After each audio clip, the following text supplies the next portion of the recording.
네, 모두 반갑습니다. 오늘 들려드릴 이야기는 새어머니와 라면이라는 감동적인 이야기를 들려드리겠습니다. 한번 시작해보도록 할게요. 나의 친어머니는 내가 어렸을 적에 폐결핵으로 돌아가셨다고 했습니다. 제가 2살이었을 때라 그토록 궁금했던 어머니의 얼굴과 목소리가 기억나지 않는 것은 당연한 일이었습니다.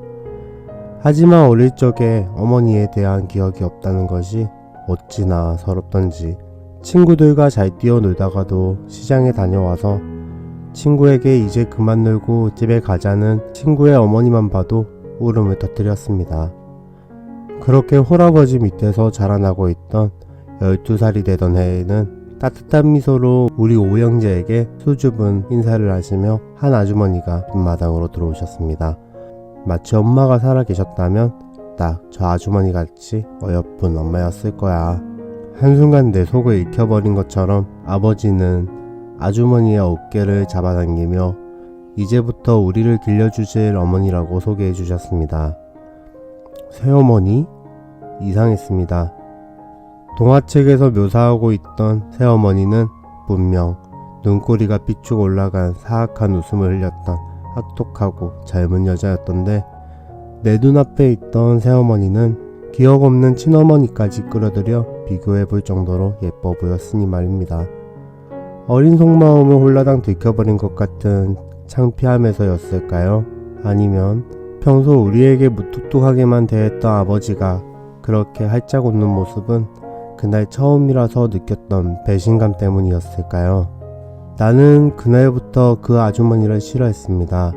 아니, 싫어하려고 노력했고 싫어해야만 한다고 생각했습니다.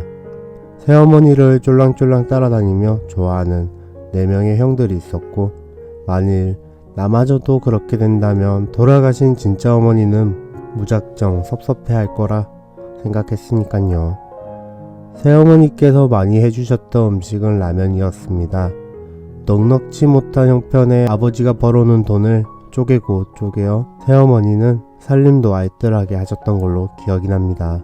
라면을 한 개를 삶아 소면을 잔뜩 넣고 스프가 모자라 아침에 남은 얼큰한 국물을 넣어서 짬뽕처럼 끓여 그렇게 많은 식구가 라면 한 개로 배를 두둑히 채울 수 있었습니다.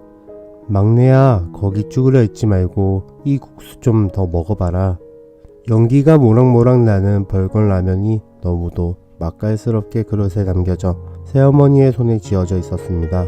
새어머니가 끓인 라면을 맛있게 먹는다는 것 자체가 자존심이 상해 나는 항상 끼니 때마다 구석에서 방바닥만 긁고 있었는데 그때마다 새어머니는 내게 라면을 좀 먹어보라고 재촉하셨습니다. 그 당시 초등학교를 다녔던 나는 어렸지만 그보다 더 못한 어리광스러운 투정을 부리며 새어머니가 내게 라면을 주실 때마다 기다렸다는 듯이 소리를 빽빽 지르며 안 먹는다고 어리광을 부렸습니다.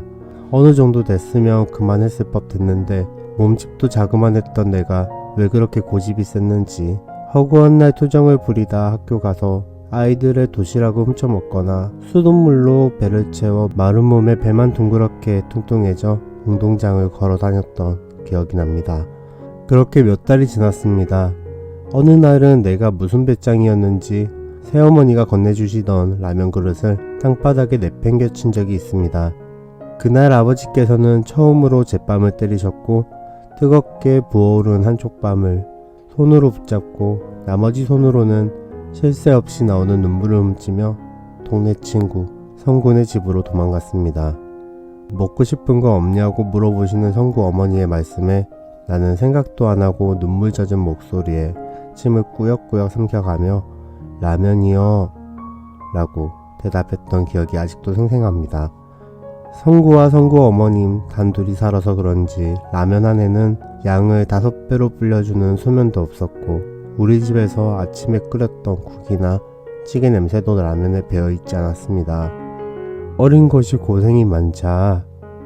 그래도 나중에 네가 크면은 네 애비 마음 다 알게 될 거다 라고 말씀하시고는 혀를 끌끌 차시며 성구 어머니께서 건네주시는 라면을 받아들어 숨도 안 쉬고 라면 가닥을 목구멍 안으로 집어넣었습니다.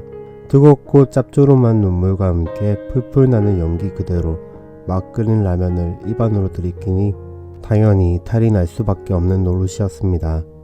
왠지 모를 서러움과 누구에게인지 모를 원망스러움에 라면을 넣고 펑펑 울어댔습니다. 아주머니, 왜 라면에 소면을 안 넣었어요? 왜 아침에 먹다 남은 찌개랑 국 냄새가 왜 안 나요? 알지 못할 말들을 뿜어내며 어린 것이 서럽게도 우는 바람에 성구와 성구 어머니께서는 그런 나를 달래주지 못해 안절부절했던 기억이 납니다. 그날 밤 성군의 집으로 아버지와 새어머니가 함께 나를 찾으러 오셨습니다. 밖에서 웅성거리는 소리는 분명 아버지와 새어머니의 목소리였습니다. 나는 눈을 감은 채 그대로 자는 척을 했었고 아버지는 그것을 아셨는지 모르셨는지 나를 등에 업고 집으로 천천히 걸어가셨습니다. 엎혀있던 내 손을 계속 붙드는 채로 새어머니께서 울먹이는 목소리로 아버지께 말씀하셨던 것이 생각납니다. 막내가 아무래도 라면을 싫어하는 듯 싶어요. 성군에서도 라면을 먹다가 울었다잖아요. 더 맛있는 반찬을 해먹어야겠어요. 그때 내 손을 잡고 있던 새어머니의 손과 그 한마디가 어찌나 포근하게 느껴지던지 나는 아버지의 등에 눈물을 쏟을 수밖에 없었고 아버지는 애써 모른 척 목청을 두어 번 가다듬으시며 그대로 집으로 갔습니다. 다음날 저녁 내가 새어머니께 아마 처음으로 웃으며 엄마라는 소리를 했을 것입니다. 부엌에서 아버지의 야참을 준비하시는 새어머니 등 뒤에 대고 엄마, 나는 엄마가 끓여주는 라면이 세상에서 제일 맛있어요 라고 외치고는 쑥스러워 발에 불이 나도록 형들 방에 들어와 이불 안으로 쏙 들어가 버렸습니다. 잘은 모르겠지만 부엌에서 달그락거리던 소리가 그 이후 한참 동안 안 나오는 것을 보아 새어머니께서 내 말을 들은 것만은 분명한 듯 싶었습니다. 그렇게 어느새 시간이 흘러 나는 직장인이 되었고 일을 핑계로 명절 때나 가끔 찾아뵐 수 있는 새어머니는 어릴 적 그렇게 말 안 듣던 내가 뭐 그리 예쁘다고 마른 손으로 날 보자마자 라면부터 끓여주십니다. 이제는 그 옛날 라면 안에 듬뿍 들어가 있던 소면도 아침에 먹던 찌개와 국도 라면 안에 없지만 확실한 것은 새어머니가 끓여주시는 라면이 아직도 세상에서 제일 맛있고 따뜻하다는 것입니다. 이야기는 여기서 끝이 났습니다. 오늘 이야기는 너무 감동적인 이야기였네요. 네, 구독과 좋아요 부탁드리고요. 많은 사람들에게도 이야기가 전해지도록 많은 공유 부탁드립니다. 감사합니다.